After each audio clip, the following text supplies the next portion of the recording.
¿Qué tal, queridos estudiantes? Soy María José Andrade Cerda. También me gusta que me digan Majo. Actualmente soy de la dirigencia de Economía y Desarrollo Comunitario de Confeniae y pertenezco al pueblo quichua de Serena en la Amazonía ecuatoriana. Es un gusto poder compartir con todos ustedes un poquito de lo que se conoce y se ha trabajado y también, claro, agradecer a COICA por tomar en cuenta precisamente este trabajo en conjunto que se ha hecho no solo con Confenia, sino con otras organizaciones. Y esto creo que es una oportunidad bastante buena para todos nosotros de empezar a enfocarnos en estos temas que se han venido trabajando. En esta ocasión estaré acompañando con el siguiente tema, así que les pido que me den un minutito para poner la presentación que vamos a revisar el día de hoy. Vamos a conversar sobre los saberes ancestrales y el cambio climático.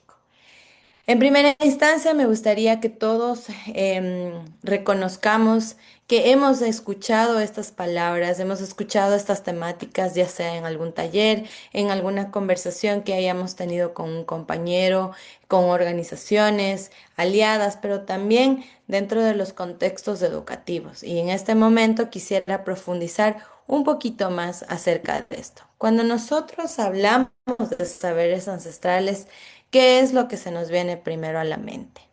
Cuando yo puse qué son los saberes ancestrales en Google y luego en ChatGPT, pues salieron un montón de informaciones, pero no quiero que hagamos eso. Primero quiero que retomemos a cómo nosotros estamos pensando en estos saberes ancestrales. Dentro de nuestras cabezas, dentro de nuestros sentimientos, también tenemos una inteligencia artificial, una inteligencia emocional, diría yo, para recordar lo que se nos ha enseñado en nuestros territorios, en nuestras comunidades. Y ahí se tiene que pensar, ¿qué son los saberes ancestrales? ¿Es acaso cómo nos enseñaron nuestras abuelas a hacer las vasijas, las cerámicas para los alimentos, para las bebidas tradicionales que tenemos nosotros? Quizá también es la forma en cómo construimos nuestras casitas, nuestras chocitas, las malocas en las cuales vivimos. Todo eso quizá emocionalmente nos recuerda, ¿no es cierto? Conceptualmente puede ser muy distinto, pero por eso me gustaría que ustedes imaginen cuando antes de que les digan conceptualmente qué significan los saberes ancestrales, piensen en sus vivencias, en las experiencias que hay en territorio, ¿no? Vamos a continuar. ¿Y por qué les pedía que piensen de esa manera? Porque quizá muchas veces cuando hablamos de saberes ancestrales, quizá nosotros no los conceptualizamos así. Nosotros como pueblos indígenas, de un lado de esta ecuación, nosotros nos vemos con los saberes ancestrales como las enseñanzas o las prácticas diarias. Un saber ancestral es cómo hacer la chicha, un saber ancestral es cómo hacer la pesca. Todo eso es para nosotros saber ancestral, pero que lo practicamos y lo vivimos a diario, ¿no? Pero desde el otro lado de la balanza, de la ecuación, cuando otras personas hablan, ¿quiénes son? Cuando hablan de saberes ancestrales, ¿quiénes son estos? Quizás son los científicos, la academia, la sociedad civil, que son grupos de la sociedad que están trabajando fuera de territorios indígenas o incluso con nosotros, pero no son pueblos indígenas. Y también las ONGs, ¿no? Las organizaciones no gubernamentales e inclusive las organizaciones intergubernamentales que están hablando de los saberes ancestrales. Pero nosotros estamos conceptualizando bien ese concepto o lo estamos adaptando a las necesidades de hacia afuera, de lo que no es de pueblos indígenas. Entonces, eso quisiera que reflexionemos porque muchas veces cuando hablamos de saberes ancestrales, se pierde la noción desde pueblos indígenas, ¿no? Entonces, quiero que retomemos este pensamiento que decía, ¿qué son los pueblos indígenas? Entonces, cuando yo hacía esta presentación, decía, ¿cuál es una de las mejores expresiones de nuestros saberes ancestrales o del como yo denomino, el conocimiento indígena? Y es el principal y esto es principalmente la chakra, ¿no? La chakra es una expresión del conocimiento indígena. ¿Por qué? Porque la chakra es un sitio donde vamos a compartir en comunidad, entre familia, y ponemos en práctica todo lo que la abuela de mi abuela le enseñó y esta abuela me está enseñando a mí. Esto siempre ha sido una práctica que nosotros tenemos en las comunidades y que de hecho yo siento que es una de nuestras expresiones de conocimiento indígena más fuertes, porque ahí no solo, como digo, trabajamos en comunidad, pero también se aplica todo este conocimiento de generación a generación, la transmisión intergeneracional y también en la lengua se nos enseña con diferentes formas y demás que se puede hacer una chacra, ¿no es cierto? Y no solo implica cultivar, sembrar, sino también significa la elaboración de estas canastas que llevamos, de los tejidos, de las distintas formas de tejido para que esta canasta sea más fuerte. Eso significa para nosotros, debería significar el saber ancestral, el conocimiento indígena. Y ahora me gustaría, dentro de ese conocimiento indígena, que hablemos sobre la chacra. Quizá en muchos de otros pueblos llamen a la chacra, a lo que nosotros cultivamos y sembramos, nuestro sistema agrícola de alguna u otra manera. Yo al ser de Ecuador, como dije, soy quichua y aplico el término chacra a este sistema agrícola, pero mis compañeros shuar le llaman aja y los compañeros guaraní llaman gonea. Entonces hay distintas formas de nombrar a este conocimiento ancestral, pero aquí me gustaría traerles un concepto que yo encontré de un estudiante de la Universidad Andina que definía a la chacra como un sistema agrícola tradicional en el que se cultiva una diversidad de alimentos en pequeñas parcelas rotativas. Este enfoque fomenta la biodiversidad y contribuye a la resiliencia de los ecosistemas locales. ¿Por qué me llamó muchísimo la atención esta conceptualización? Porque habla de tres cosas que quizá muchas veces nosotros, independientemente de que hagamos la chacra todos los días o trabajemos constantemente dentro de la chacra o quienes ya hayan salido a las ciudades practiquen más, con menos frecuencia, pero hay estos tres términos que quizá, como digo, inconscientemente hacemos, pero no estamos tomando en cuenta. Primero, ¿qué es una diversidad de alimentos? Hay estudios que nos dicen que las chakras antiguamente y con una buena práctica actual, las chakras, las ajas, los sistemas agroalimentarios que tenemos nosotros los pueblos indígenas tienen a más de 30 especies de plantas, entre comestibles, medicinales, maderables, pero que están dentro de estas parcelas, dentro de estos espacios de tierra que nosotros nos dedicamos a cultivar y sembrar. El otro término es esto de parcelas rotativas, porque ustedes saben, nosotros como pueblos indígenas, como las mujeres que estamos en el territorio, no sembramos en el mismo espacio siempre, porque sabemos que hay que dejar ciertos momentos para que la tierra se renueve. Y esto es importante porque en comparación con otros sistemas agroalimentarios como los monocultivos, solo se dedica a fertilizar esa tierra para que produzca el mismo alimento. Entonces, esa es la gran diferencia. Y el último que a mí me gustaría que tomemos en cuenta es la última frase de este concepto, que tiene dos palabras clave, que son biodiversidad y resiliencia. Biodiversidad, hablamos muchísimo de esta diversidad de plantas, de vida, porque en las chacras no solamente estamos hablando de sembrar plantas, sino también se trata de evitar que ciertos animales entren a nuestras chacras, ¿no? Que los ratones de monte, que las guatusas, que los armadillos no entren a nuestras chacras para comerse el alimento que hemos estado sembrando. También muchas veces nos encontramos por ahí una serpiente o algún otro animal que ha entrado a la chacra pero porque de eso se trata también el sistema chakra, los sistemas agroalimentarios, de encontrar vida, tanto como nosotros, como humanos, como pueblos indígenas que estamos trabajando nuestras plantas, pero también los animales, que muchas veces también llegan en búsqueda de los mismos alimentos. Y el último que les decía, la resiliencia de los ecosistemas.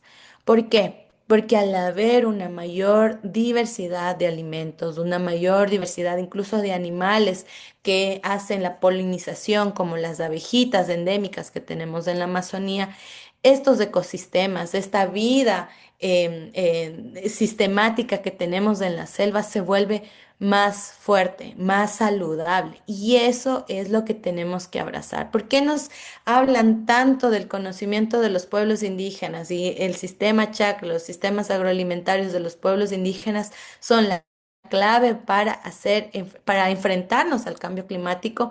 Es porque nosotros abrazamos esa diversidad, tanto de las plantas, tanto de los animales e incluso de nosotros mismos como pueblos indígenas. Entonces, me gustaría que nos quedemos con ese pensamiento de que somos lo que pensamos, ¿no? Nosotros como pueblos indígenas siempre estamos pensando en colectivo y en que haya más diversidad. Eso genera mayores contribuciones para la comunidad, para las familias y para todos en general, ¿no? Ahora, cuando hablamos de esto, yo también quisiera adentrar un poquito más en qué es un saber ancestral. Quizá muchos en Ecuador, muchos compañeros también del resto de países de la cuenca sepan de una de las prácticas, ¿no? Que se hace al sembrar nuestros alimentos. Y quiero ejemplificar primero lo que implica sembrar la yuca, el cassava, que se dice en otros países.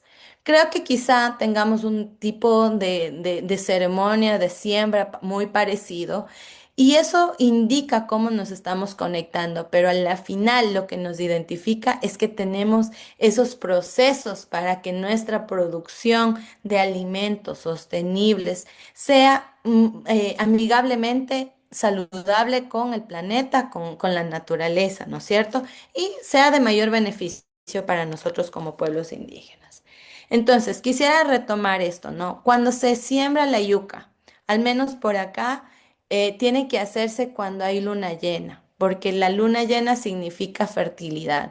No es un conocimiento que muchas veces sea aprobado por grandes universidades, pero nosotros conocemos por la práctica que esto es real, que al haber luna llena se puede sembrar de mejor manera la yuca, ¿no es cierto? Entonces, ¿cómo se prepara? El primer paso es saber que ya hay la luna llena y siempre, por lo general, más bien dicho, tenemos el acompañamiento de todo este proceso, en todo este proceso, de una mayora, de una abuela, de alguien que ya tiene mucho más conocimiento de la comunidad, de la familia para hacer la siembra, ¿no es cierto? No sé cómo sea en otros países, pero como les digo, me voy a dedicar mucho al tema de cómo hacemos en la cultura quichua del Ecuador. Para sembrar la yuca cortamos los bastoncitos, los palitos de yuca para volver a sembrarlos, ¿no? Entonces, una vez que tenemos todos estos palitos, en Ecuador se abre el achote y se pone en una mocagua, en una fuente grande con un poco de agua para que con esta mezcla, con este colorante que hacemos la puntita de donde vamos a sembrar, en donde vamos a sembrar los palitos pueda entrar en la tierra, ¿no? Este es un proceso que quizá, como digo, compartamos muchísimo, pero esta es una forma de nosotros saber que la yuca va a sembrarse de una buena manera y luego va a tener un buen gusto, va a tener un buen sabor, una vez que ya hayamos limpiado la chacra, que hayamos hecho todo ese proceso, ¿no es cierto? Y luego, obviamente, si nosotras, las mujeres, enseñamos a la futura generación, como ven en esta imagen, no sé si ustedes compartan esto, pero en la cultura quichua hay ciertos poderes que se transmiten de generación a generación mediante la observación y la práctica también. Nosotros los denominamos los pajos, los poderes que te ayudan a sembrar de una mejor manera la yuca. Entonces, para hacer este proceso, una mujer, una niña, un adolescente necesita coger las manos de la abuela, simular el proceso de siembra que está haciendo esta abuela, esta mayora con mayores conocimientos, a sembrar la yuca, porque solo así se va a transmitir ese conocimiento, ¿no? Entonces es algo mucho de los pueblos indígenas de hacer las prácticas con este conocimiento. Sabemos que se va a transmitir este conocimiento a través de la práctica. Y como digo, muchas veces desde afuera, desde quienes no son indígenas, no lleguen a comprender del todo, pero nosotros sabemos que esto es real, ¿no es cierto?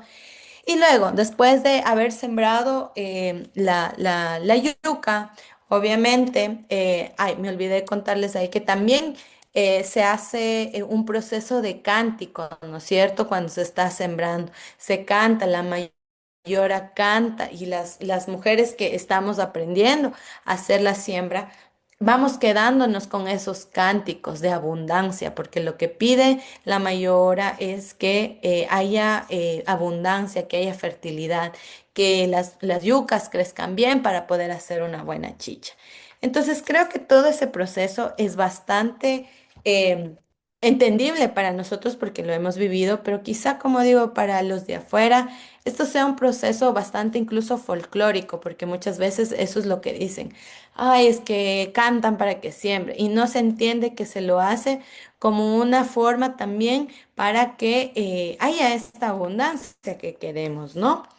Entonces, otra de las cosas que después de la siembra, porque este proceso no termina ahí después de sembrar, después de sembrar, si las mujeres regresan a la casa después de la siembra de la yuca, tienen que evitar hacer algunas cosas, ¿no? En Quichua decimos sasi o sasina, que es como la dieta. Tenemos que hacer la dieta y una de esas cosas es no barrer con una escoba, no tomar bebidas alcohólicas y siempre estar como pendiente de que hicimos un proceso de fertilidad y que ese proceso necesita ser cuidado. E incluso este proceso de cuidado hacia el proceso de siembra no es solo posterior, sino también anterior. Entonces ahí, si una mujer está con su periodo, no va a poder sembrar, pero es por una cuestión de fertilidad, porque se conoce que el proceso de menstruación también es un proceso de fertilidad que puede llegar a afectar el proceso de siembra. Entonces, es un proceso, perdón que hable todo de procesos, pero es algo que nosotros tenemos en cuenta muchísimo de que tiene que darse paso por paso. Por eso son procesos que nosotros seguimos y que se dan siempre de generación a generación porque nosotros observamos, porque las mujeres, las niñas, incluso los varones también como en la imagen acompañan en este proceso y se transmite hacia a otras generaciones, ¿no es cierto? Entonces, hay muchísimas cosas que incluso se podría hablar de cómo después de recoger la yuca también para hacer procesos de chicha, se hacen otro tipo de procesos de pajos que nosotros decimos para que la chicha sepa bien, para que no te dé, para que al hacer la chicha no te dé dolor de muelas o no se te dañen los dientes. Entonces, todo eso yo lo considero como un conocimiento ancestral. ¿Y por qué digo todo esto? Porque esta es la mejor manera de nosotros demostrar al mundo que nosotros tenemos un cuidado especial por el territorio, porque incluso la chacra es una extensión de ese territorio, es una extensión de nuestros cuerpos, de nuestros saberes, de nuestras prácticas, y nosotros hacemos este tipo de producción sostenible, como dicen en las ciudades, ¿no es cierto? Hacemos un proceso donde no alteramos de manera drástica las chacras o el territorio, no vamos a tumbar toditos los árboles, no vamos a quemar muchas veces para sembrar estas nuevas plantas. Y no solamente, como dije, se siembra yuca, sino también dentro de las chacras se siembra otros alimentos. E incluso, como dije, se pueden llegar a diversificar los productos, las plantas hasta 35 especies en la misma parcela de tierra. Entonces, eso significa el saber ancestral y de hecho, lo que hablamos nosotros como como sistemas agroalimentarios, agrosostenibles, agroforestales, está dentro de la práctica de la chacra. Entonces, cuando yo les decía que no solo se habla desde las comunidades, desde los territorios, ahorita me gustaría conversarles que estos conocimientos ancestrales también se hablan en otros espacios. Y aquí en este gráfico no se detalla bien porque son las siglas en inglés, pero hay conferencias de cambio climático, que quizá esas sean las más conocidas actualmente. La Conferencia de Cambio Climático de Naciones Unidas, pero también hay la Convención de Diversidad Biológica, que también es administrada por Naciones Unidas, y el otro, que es el menos conocido, que es la Convención de Desertificación. Las tres salen de un protocolo de Río de Janeiro en donde los países en 1992 ven la necesidad de trabajar conjuntamente para mitigar el cambio climático, para desacelerar lo que está pasando, lo que contribuye a que nuestro planeta se esté deteriorando. Pero a su vez también se habla de, para que no haya cambio climático se necesita hablar de biodiversidad, del cuidado, de la conservación y también se necesita hablar de desertificación, que significa que tenemos que evitar que nuestros suelos se vuelvan áridos, se vuelvan no producto de siembra, de cosecha. ¿Y por qué les estoy poniendo este gráfico? Porque ahí representa que nuestro sistema agroalimentario de pueblos indígenas es el que mejor cabe para combatir el cambio climático, para tener mayor biodiversidad y que no haya desertificación en nuestros suelos, ¿no es cierto? Entonces, hay estos espacios, estos tres espacios súper grandes, pero también hay otro tipo de espacios que por el momento nos vamos a guardar y vamos a profundizar en el convenio de diversidad biológica. Entonces, el convenio de diversidad biológica, como dije, es un convenio grande donde los estados, es decir, los países, van a conversar, a ponerse de acuerdo en qué medidas tomar.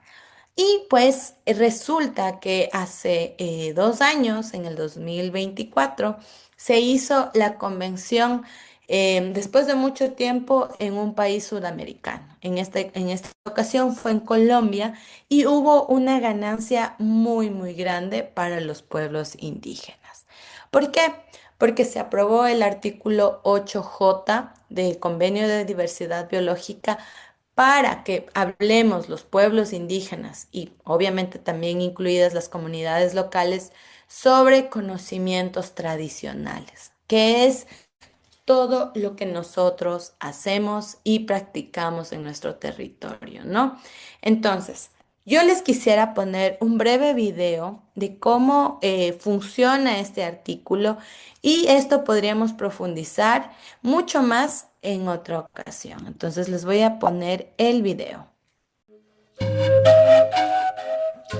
¿Qué es el grupo de trabajo sobre el artículo 8J?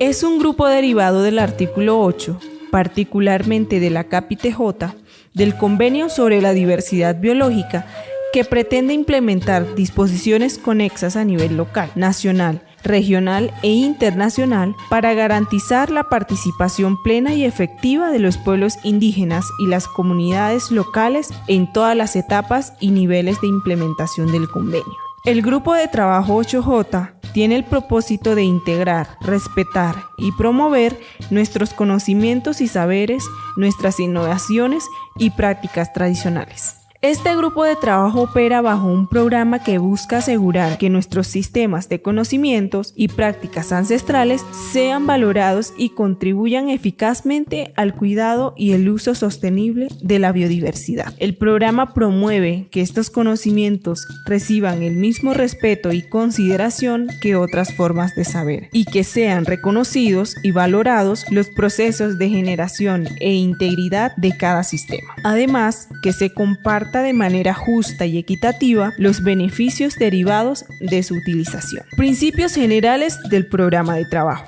participación plena y efectiva de las mujeres de los pueblos indígenas y comunidades locales en todas las actividades del programa de trabajo, promover maneras culturalmente apropiadas y en las que se tenga en cuenta el enfoque de género con miras a documentar y preservar los conocimientos de las mujeres en relación con el cuidado y mantenimiento de la diversidad biológica. Nuestros sistemas de conocimientos, prácticas espirituales y saberes tradicionales se valorarán, respetarán y considerarán tan significativos y necesarios como otros tipos de conocimientos occidentales. Un enfoque integral acorde con los valores espirituales, culturales, así como las prácticas habituales de nosotros, los pueblos indígenas y las comunidades locales. Este enfoque también debe garantizar nuestros derechos a controlar nuestros conocimientos tradicionales, innovaciones y prácticas, preservando así nuestra autonomía cultural y espiritual. Fortalecer nuestra capacidad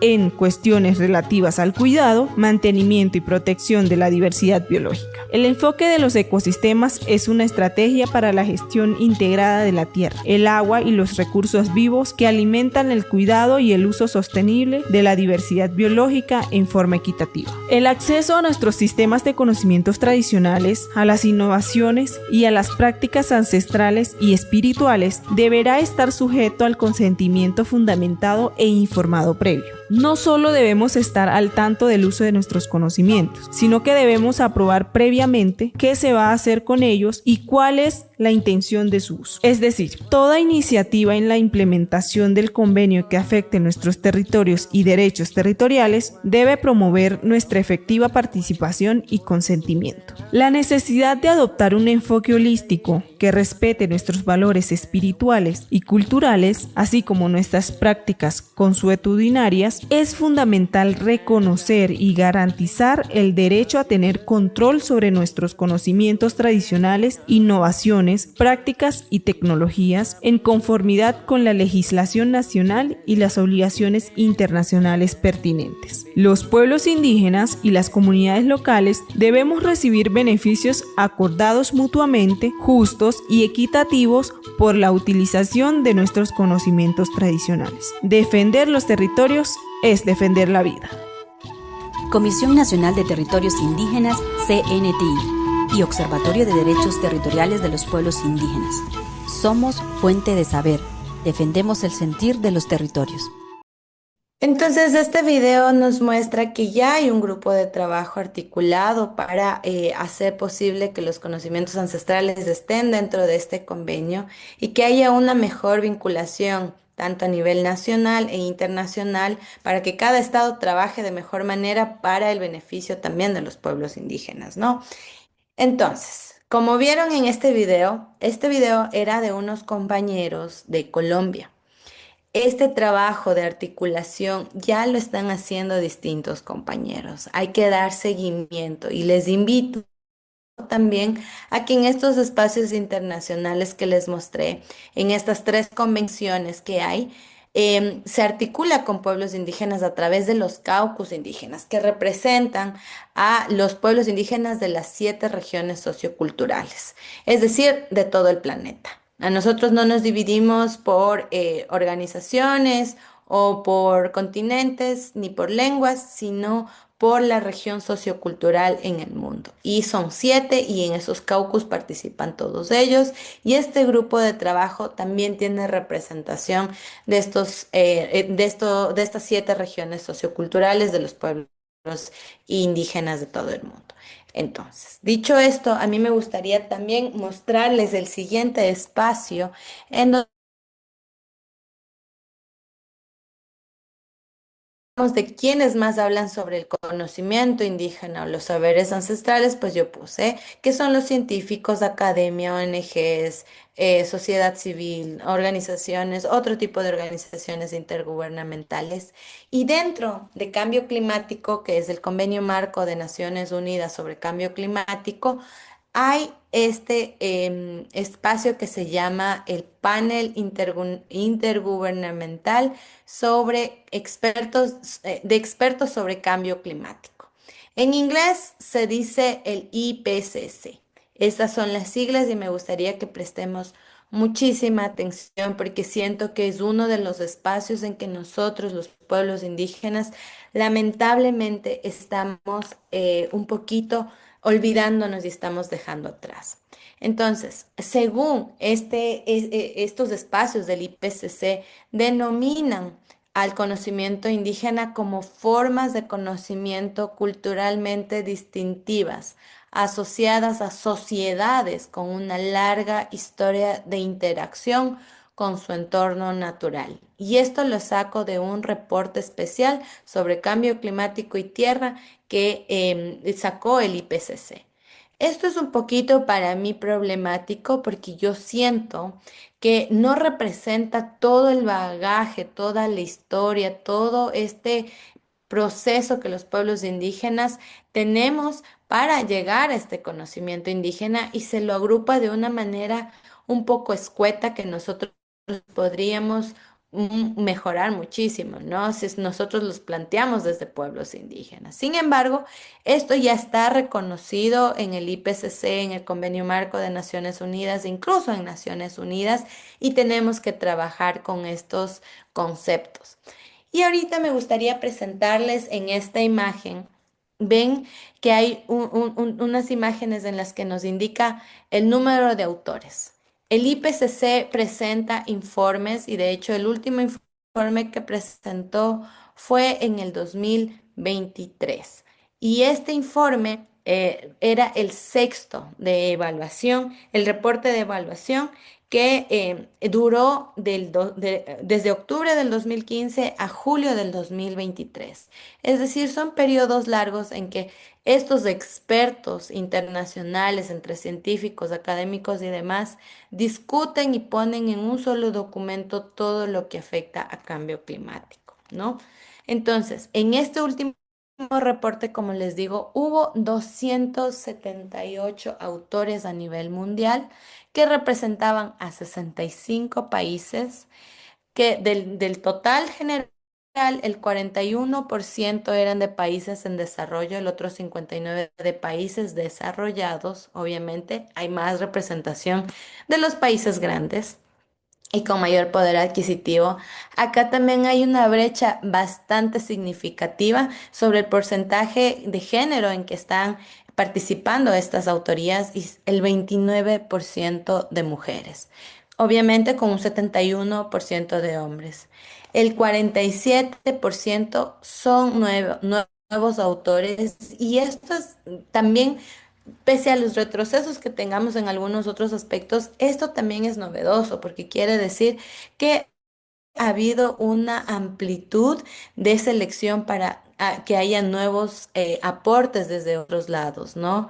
Hay 354 autores colaboradores, es decir, que a estos 278 autores principales se les juntaron 364 extras. Muchas veces los pueblos indígenas entramos en estos 354 porque la titularidad de autoría la ejercen otras personas que tienen mayor rango académico, que tienen mayor conexión con gobierno y un montón de características y requerimientos que hacen más difícil que pueblos indígenas accedan a este tipo de autorías. Lo bueno también es que en este reporte hubo más de 18.000 artículos científicos. También hubo 59.212 comentarios de revisores, es decir, que no se acepta solamente lo que un autor dice, sino que van a revisión constante. Y lo bueno, quizá de todo esto, es que hay 42 gobiernos que comentaron sobre la distribución gubernamental final. Esto es importante porque de los más de 180 naciones que hay a nivel mundial y que están signatarios de Naciones Unidas, solo 42 han revisado. Este número nosotros tendríamos que exigir que se incremente, ¿no? ¿Por qué hablaba de este espacio? Porque estos reportes son los que son discutidos por los países, por los mandatarios, por los ministros de Ambiente, de Energía y demás, para empezar a hacer su política pública nacional para frenar el cambio climático. trabajo, ¿no? Y creo que es interesante que aquí nosotros como pueblos indígenas empecemos a involucrarnos o incluso ni siquiera involucrarnos en una estructura que ya vemos que está demasiado inasequible para nosotros, pero sí plantear también nuestras formas de conocimiento que muchas veces no son validadas, ¿no? Entonces, lo que se pretendería, ¿no? A través del artículo 8J, también de equilibrar de mejor manera este IPCC, este instrumento de Naciones Unidas, es en que haya un poquito más de equilibrio, ¿no? O al mismo tiempo, como dice en la parte principal de este gráfico, que haya igualdad y respeto, que haya un diálogo de saberes, porque muchísimas veces se nos ha pedido que el conocimiento de pueblos indígenas sea elevado a ciencia. Para mí creo que es importante destacar que no necesariamente se tiene que todo elevar a la ciencia, porque la ciencia es un proceso que requiere aprobación y diversificación de un mundo que no es indígena. Para nosotros los conocimientos indígenas están validados por los abuelos, por los sabios, por la práctica diaria y porque se ha perpetuado a lo largo de nuestra existencia como pueblos indígenas. Entonces, creo que lo principal que debe haber para que haya un reconocimiento del conocimiento indígena y tanto del científico y académico es que haya este respeto mutuo y que haya una colaboración horizontal. ¿Y por qué hablo de esto? Porque dentro del IPCC hay tres grupos de trabajo, ¿no? En el uno se habla principalmente de los fundamentos de las ciencias básicas. Eso suena como un espacio de trabajo donde pueblos indígenas quizá no vamos a poder entrar porque están hablando científicos que hablan de métodos científicos y que no van a validar a pueblos indígenas porque no nos han considerado tal. El último informe que ellos hicieron fue presentado el 9 de agosto del 2021. El segundo grupo de trabajo que hay trabaja precisamente sobre temas de impactos, adaptación y vulnerabilidad. Yo considero que en este espacio, en este grupo de trabajo, tenemos mucha más posibilidad de alcance y de encuentro los pueblos indígenas porque habla de la vulnerabilidad y de la forma de adaptación y un enfoque principal, los impactos que nosotros, los pueblos indígenas, estamos viviendo en primera línea y que no somos causantes de ello. Como dije, este informe también fue presentado, pero el 28 de febrero del 2022. Y por último, el tercer informe, tercer grupo de trabajo habla y profundiza sobre la mitigación del cambio climático. Este yo siento que podría ser un grupo de trabajo en donde se puede dar esta horizontalidad porque hay un mejor espacio donde se puede intervenir sobre las formas de mitigar el cambio climático. Y todo esto, ¿por qué les estoy diciendo? Porque son procesos en los que se puede incidir. Son varios años que se hace investigación, se hace aportes desde, como dije, desde estos autores y colaboradores. Y la síntesis de todos estos reportes se hizo en marzo de 2023. Es decir, que todo esto nosotros podemos seguir trabajando para que en el siguiente ciclo que se va a presentar el séptimo reporte de evaluación, que tiene que ser presentado en el 2029, nosotros como pueblos indígenas podamos incidir, ¿no? Como dije, hay tres grupos de trabajo en los cuales nosotros podríamos incluirnos y el único mayor problema que tenemos ahí es que la nominación para ser autores de estos grupos de trabajo los realizan los estados. Es decir, si soy de Ecuador, tengo que trabajar con el estado ecuatoriano para que me nomine como nueva autora o un colaborador. Lo mismo va a pasar en todos los países de la cuenca amazónica. Y como digo, es uno de los mayores inconvenientes porque muchas veces nuestros estados, los funcionarios de estado, quienes están a la cabeza, muchas veces no reconocen este trabajo que tienen que hacer los pueblos indígenas y es mucho más difícil ingresar en estos espacios, ¿no?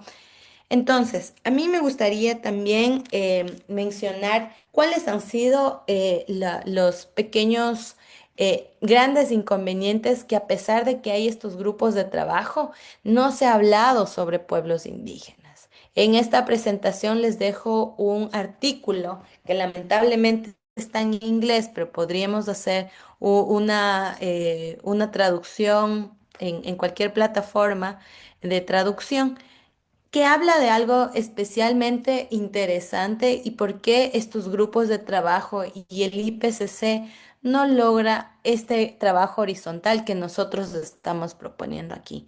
Primero, porque en el primer grupo de trabajo no se menciona para nada a los pueblos indígenas y peor a su conocimiento ancestral. Entonces, como les dije, tiene mucho que ver con que en este grupo de trabajo se habla de ciencias básicas, ciencias puras, y ese es el mayor inconveniente que tenemos, ¿no? Porque simplemente a los pueblos indígenas no se nos da esa prioridad, esa categorización de que nuestro conocimiento ya es válido, ya está validado por nosotros mismos.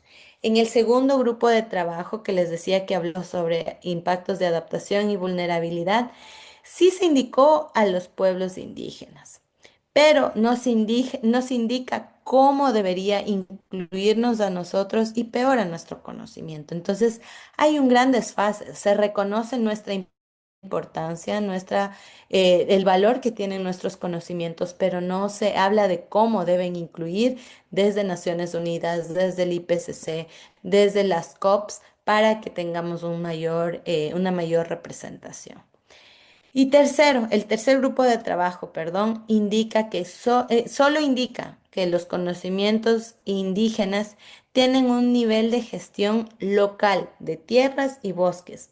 No se indica que tienen un impacto de alcance nacional, sino que lo localizan, lo focalizan muchísimo al espacio de vida donde nosotros nos desenvolvemos. El problema es que nuestros conocimientos, nuestra gestión, todo lo que hacemos, al menos en Ecuador, perdón, en la cuenca amazónica ha permitido la conservación del 80% de la biodiversidad y de este bioma tal.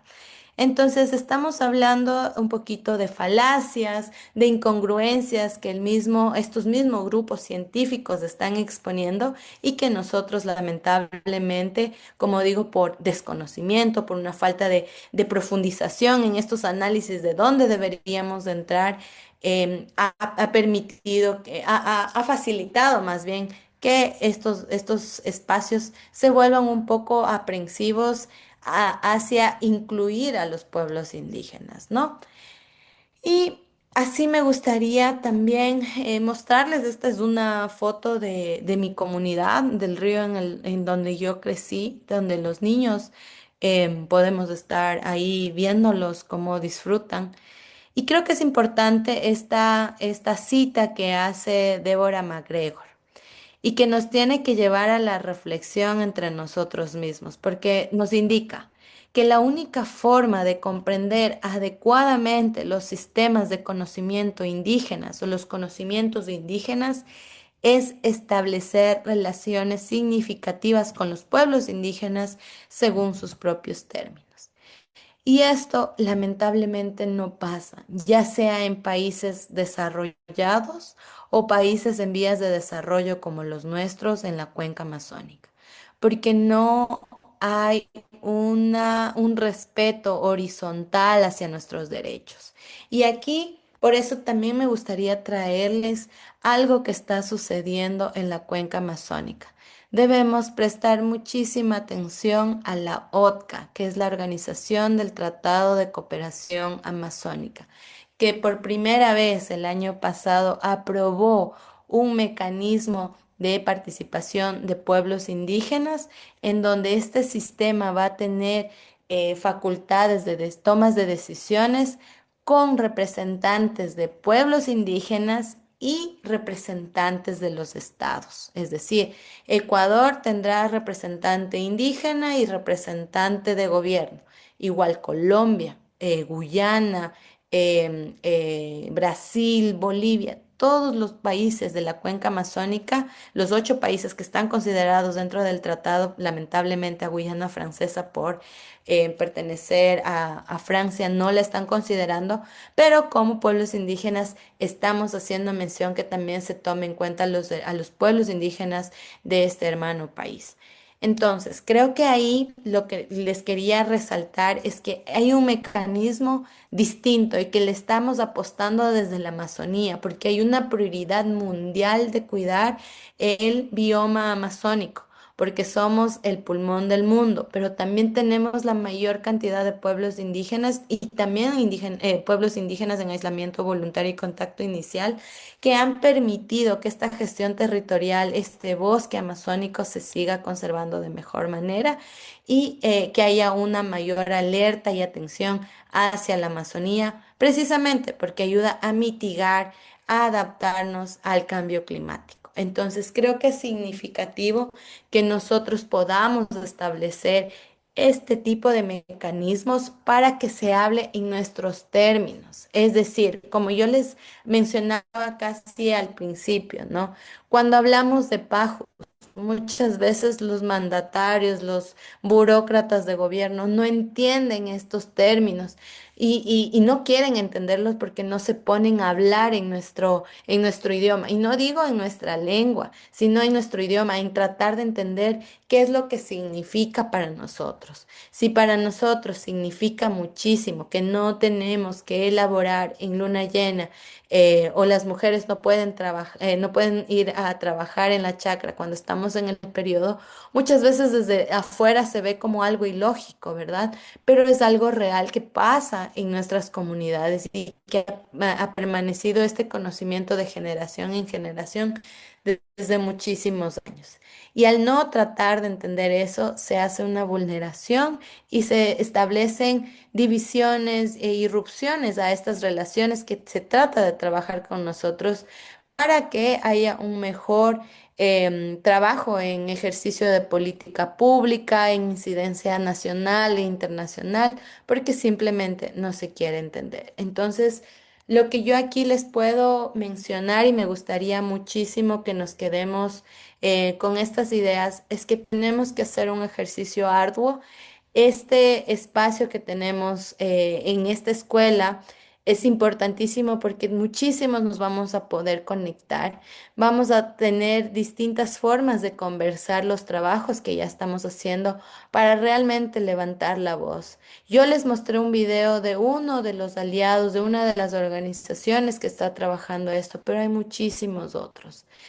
Les invito a que averigüen, que establezcan estas relaciones con otras organizaciones aliadas, vecinas, indígenas mismo, que ya están trabajando, que tienen un poquito más de experticia para así nosotros poderle dar continuidad. Este trabajo tiene que ser colectivo y tiene que formar parte de este esfuerzo por seguir conservando nuestros territorios, nuestros derechos. Así que muchísimas gracias y con eso me despido. En caso de que haya alguna duda o inquietud, supongo que vamos a tener la oportunidad de dialogar dentro de la plataforma educativa que tenemos en la escuela. Muchísimas gracias.